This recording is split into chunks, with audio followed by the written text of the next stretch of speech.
আপনাদের অনেকের মোবাইলে, সবার সাথে এখন অ্যান্ড্রয়েড মোবাইল আছে, ফেসবুকে, মেসেজে, হোয়াটসঅ্যাপে, ইমোতে ইত্যাদিতে একটা মেসেজ আসে। কি মেসেজ?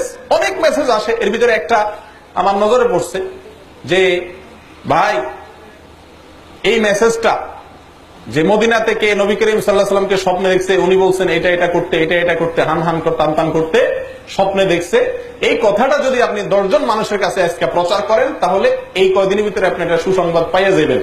আর যদি প্রচার না করছেন তো আপনার 14 গোষ্ঠী শেষ। এই জাতীয় একটা মেসেজ আপনারা দেখছেন নি? আচ্ছা, মিথ্যা, ইসলামের নামে মিথ্যা এবং ভুয়া একটা জিনিস প্রচার করছে।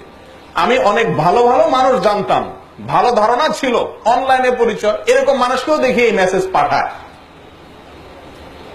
তো এই লোক একটি বিদআত, ইসলামের নামে একটি ভুয়া জিনিসকে প্রচারে যদি সে লিপ্ত হয়, তো ওই যে 10 জনে পাঠাচ্ছে, 10 জন কত 10 জন যাচ্ছে, এ সবার গুনাহগুলো তাদেরটা তো তাদের আছেই, আপনার আমল নামে এক্সট্রা হিসাবে জমা হচ্ছে।